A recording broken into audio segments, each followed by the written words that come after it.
Man, how did we get here?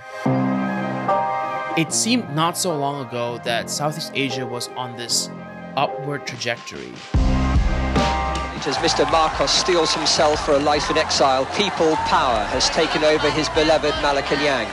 Multiple regimes that were in power for multiple decades seemed to topple under the weight of the people's political will. As the news sank in, the euphoria mounted.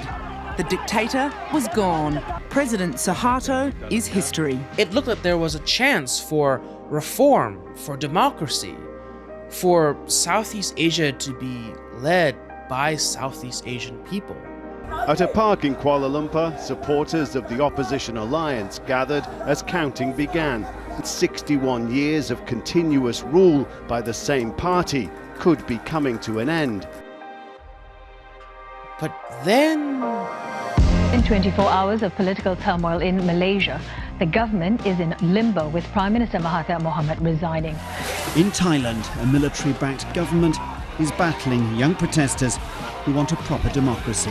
After what seemed like small steps towards democracy, Myanmar is now run by a general, as the military seized full control of the government. With the bang of a gavel, Indonesia's parliament approves a sweeping overhaul of the country's criminal code. Critics have denounced the legislation as a crackdown on civil liberties and political freedoms.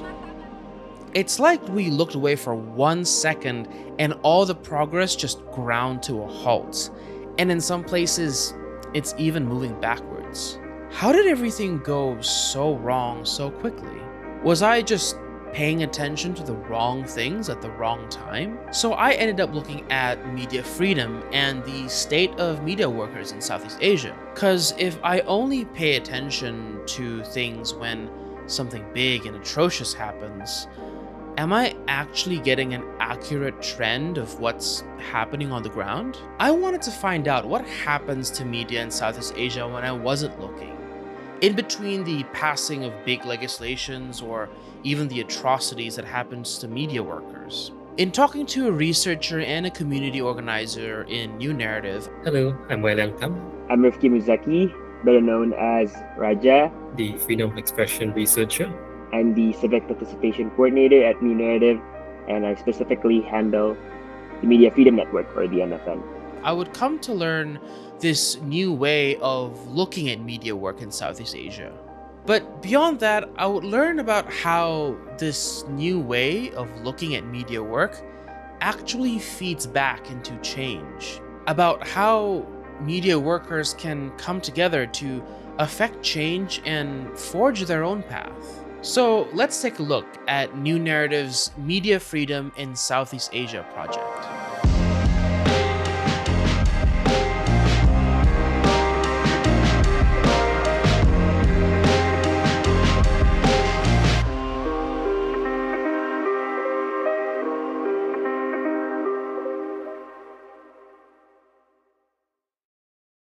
Hey, so I'm going to explain to you in a second this new approach we're taking to studying media freedom in Southeast Asia.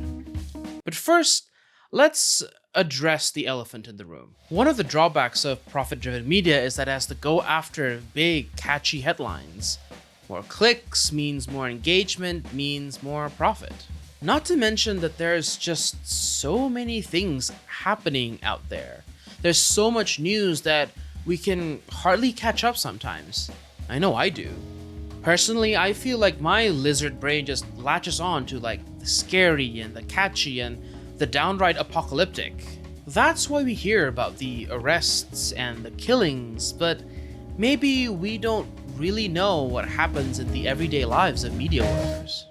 We don't hear about whether or not media workers are getting paid fair wages, or if their training is actually adequate for the work that they do. I mean, for example, there are lots of databases out there which record instances of harm being conducted against media workers. So I sat down to have a conversation with one of the researchers with MFI, the research component of the Media Freedom in Southeast Asia project. And we had a conversation about this new approach we're taking to studying media work and the lives of media workers. what we think makes our research quite different is we rely very heavily on ethnographic research rather than having sort of like some fixed questions for them or handing them a questionnaire.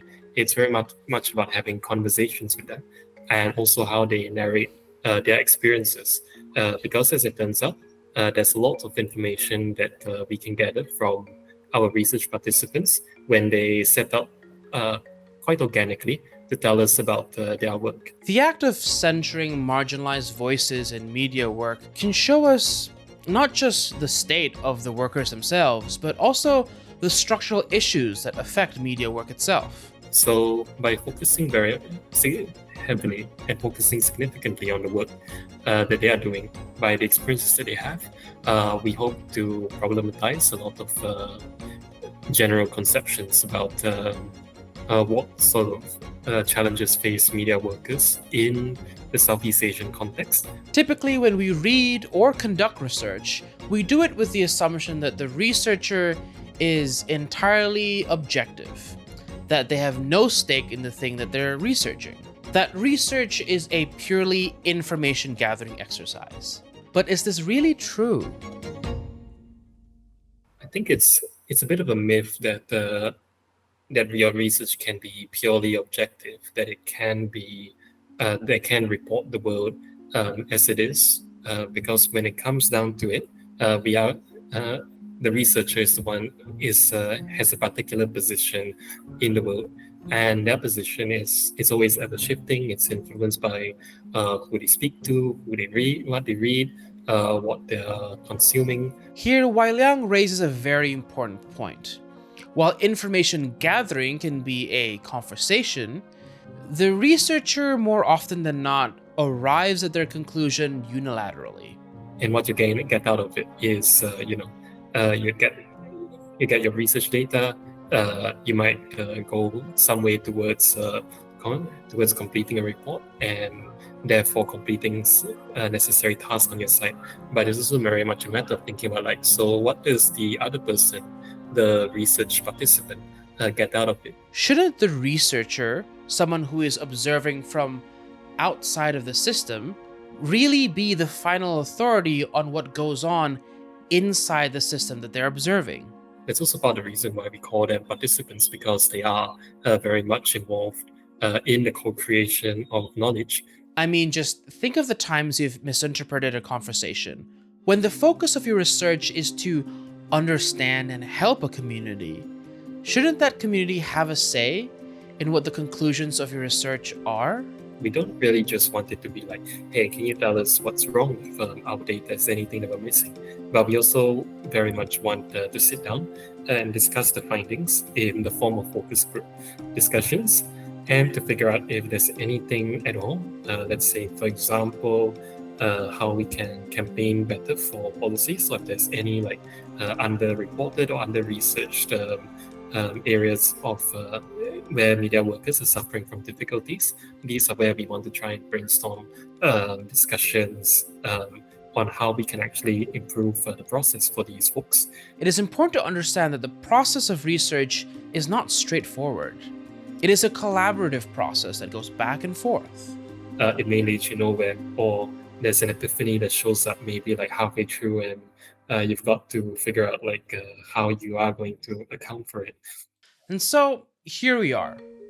With this critical information, we know that the best solutions for a community must come from within that community. More importantly, must come from listening to the collective experiences of media workers, with the understanding that they come from a diverse set of backgrounds instead of just from one single authority. Now, it's easy for us to get siloed into our respective backgrounds, whether they're based in class, location, or gender. But what if there was a place where media workers from across Southeast Asia can come together regardless of these differences to explore solutions for free and independent media in Southeast Asia? This is where the Media Freedom Network comes in. The Media Freedom Network itself is part of the Media Freedom in Southeast Asia project. And what it does is it helps unify and provide a platform for people all over Southeast Asia to fight for media freedom, especially for media workers, especially for activists, especially for people who study, the media landscape in Southeast Asia. What we provide, as facilitators for the Media Freedom Network is that we, first of all, provide digital security training, then of course legal briefings, then of course workshops, and we're currently developing a newsletter as well. And look, Rome wasn't built in a day, and you can't expect to build a network that affects lasting change overnight. Which is why when I saw the potential that MFN has, I also saw how important it was to document the growing pains that the network goes through. From the MFI, from our first two reports, it's been shown that there's a demand for digital security trainings. There's a demand for legal briefings on, the current happenings in Southeast Asia in regards to the legal landscape of, media freedom in Southeast Asia. So that's what we hope to have in the future. I hope that with each outputs we can get new feedbacks and have that sort of feedback loop where you get insight from what people need, and then hopefully we can improve from there and have MFN as something that's sustainable and that comes from what people need. It's always hard to keep track of issues like this. The issues that media freedom faces are systemic and structural. They precede sensational news coverage, and they'll stick around long after the news cycle has moved on to something new.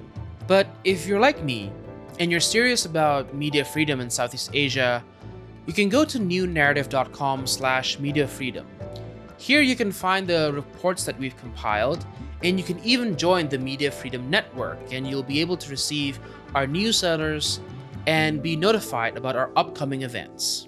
There's a mental support gathering in the works. There's a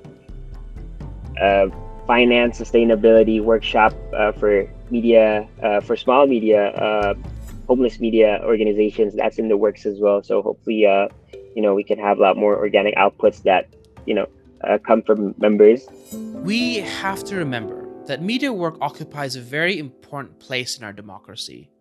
It can inform and empower people, and it keeps our leaders accountable. What we produce, what we write about, what we discover through the research doesn't just sit in a vacuum. It actually goes out there and is translated, vernacularized in some shape or form for media workers out there in the region. But in the future, hopefully we can get a lot more organic outputs from members. So when we open it up to not just one issue in one country, I think that can be a really good platform for people in Southeast Asia to share their lived experiences, and hopefully not just that, but also to think about what to do, to think about change. And to truly address the problems that haunt media workers, it's important to listen to the experiences of these workers. It's as Wai Liang and Raja says, the best solutions for these problems will come from within the community of workers themselves. And when these solutions grow organically from that community, that's what will bring about sustainable and long-lasting change.